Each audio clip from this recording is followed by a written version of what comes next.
The following is an archived episode of Keeping It Real with Dr. Gene Kennedy. This is part 2 of a special 2-part interview with the legendary Richard O. Moore. Keeping It Real with Dr. Gene Kennedy is broadcast on KFCF 88.1 FM, Free Speech Radio for Central California. For more information on this show, visit Keeping It Real with Dr. Gene Kennedy on Facebook.com.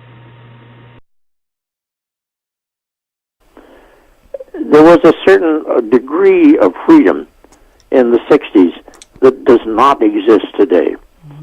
The corporate hold on information is much tighter, much omnipresent, much more ominous than it was in the 1960s. And I think that's why a station like ours, which is Free Speech Radio, we have somewhat of a liberty because we're not being held by corporate demands in terms of how to censor our information. Yeah, I've given many a pitch on radio on that very issue. Is creativity necessary to successfully challenge convention? I always think there's always a set guideline in order to have certain, for instance, bills passed or have certain laws challenged. But creativity, what role does that play in making that, expediting that process? Well, if you mean by creativity that convention is non-creative, then obviously it has to be creative. Because if you're reporting on what's going on, you're reporting exactly on what the convention is not. That's true. That's good. And there are people like, I'm really not too sure of the question, and I don't know how to give you a really informed answer, except to say that creativity should be the property of any individual, given the proper circumstance. No, that's totally so. Are you creative if we are allowed to be? Are you speaking in terms of intellectual properties? Yeah. Okay. Speaking in terms of any individual who has the capacity. Our society tends to suppress rather than to encourage our natural talents. So true. So true. That is a suppression of creativity. And so, if creativity is necessary in terms of Julius's question, to do certain things which are of value, well, the answer is obvious. Yes, of course it's necessary. I oftentimes think that, vessels, outlets such as Facebook, YouTube, the Ustream that we're using today are all forms of creative journalism and ways to get messages out in ways that have not been before. And so I can imagine that the journalism in the 60s was just that, and you being a documentarian would understand as well just how powerful and impactful a film can be on American public and their perceptions of reality. Yeah, well, I'm reminded of the fact that when KPFA began, we had to give away FM receivers in order to help build an audience. Wow. We really started from scratch. It's a little better today. Yes. It's still not adequately funded by a long shot. And then I think also that when you talk about creative journalism or creativity, I think of the movement, as you allude to earlier with the Occupy. So much of that is being done through the tweeting and through the Facebooks and through the live streaming and with the texting. To go there. I mean, I attended an Occupy session in San Francisco a couple of weeks ago. Right now, the situation in Oakland is one that needs careful journalistic attention, because what the mainstream media is telling us is not what's going on. Wonderful. I'm so glad you said that. Yes, I am too. I am so glad you said that, because people are seeing that and expecting that to be what it really isn't on that. I know that we'll consider for a moment that the Occupy movement sets up models of an ideal society where they take care of all of the community needs. That never gets reported adequately. No, that's true. Excellent. Mr. Moore, I have a question. Yeah. In your opinion, has equality been reached within our country? Are you kidding?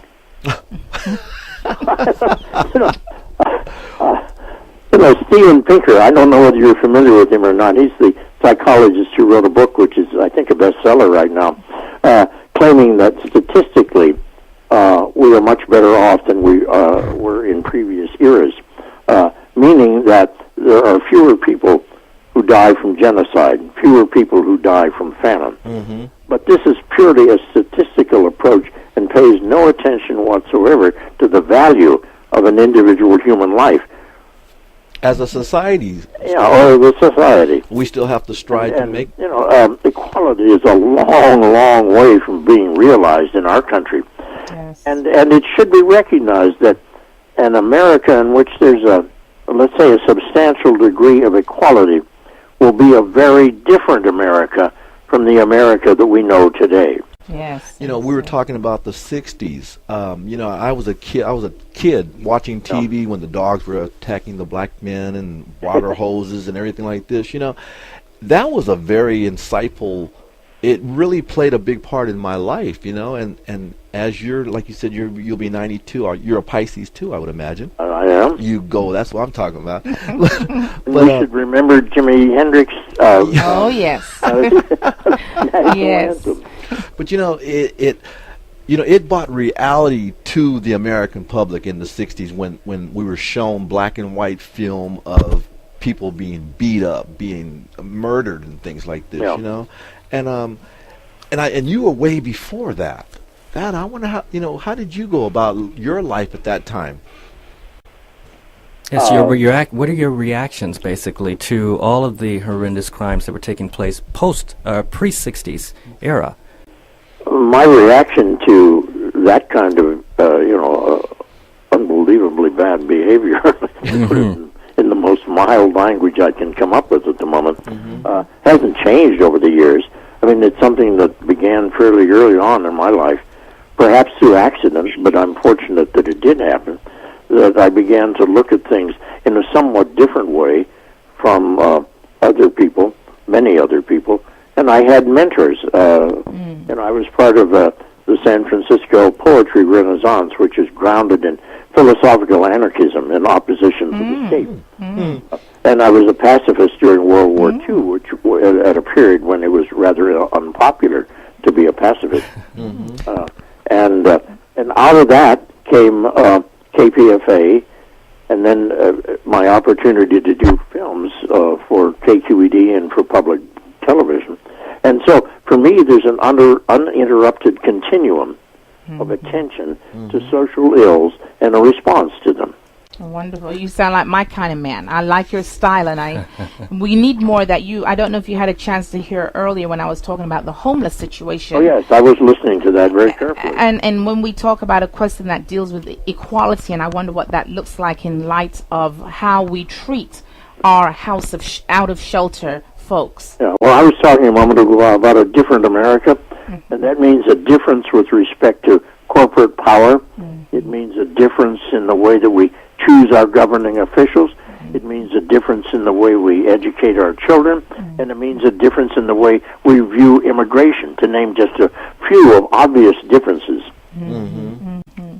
And you're so right, because we're in a city where we have folks who are civil rights activists. Yeah. And they take a very strong approach in terms of all or none at all. They're like, hey, if you're not going to do your job, recall all of the government and let's start from scratch and put folks in who are not going to be liabilities to the community. I think that's a very harsh approach.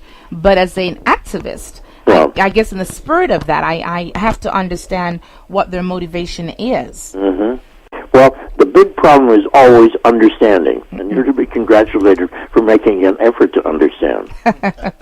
I'm trying. The better you understand, let's put it this way, the enemy, the better your chances of finally embracing that enemy as a brother or sister. Yes, and they do say keep your enemies close to you. Yeah. Because, again, you have to understand or try to understand what is their motivation behind the actions that they take. And someone as seasoned as yourself is, I'm sure that I would just love to just sit and have more conversations and just draw from that wealth of knowledge and experience that you are even sharing with us tonight. Well, thank you very much. Well, hopefully you'll be able to come back with us sometime in the future, and we can discuss in greater detail some of the things that this country could learn from our past. Well, you never know. If I live to be 93, I may have called you. Thank you so much. Okay, well, Good evening. Thank you so much for joining us. Thank you, sir. Thank you very much for taking time out. Thank you, You're Mr. welcome. Moore.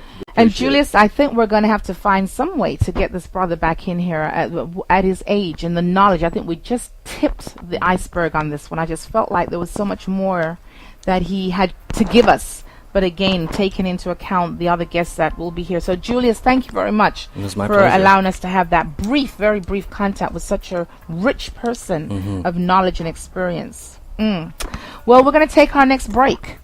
And when we come back, we'll continue with another guest that Julius have brought into our attention, and we'll see what they have to say to us. One love. Thank you for listening to part 2 of this interview with the legendary Richard O. Moore. This has been a Julius Chaton production.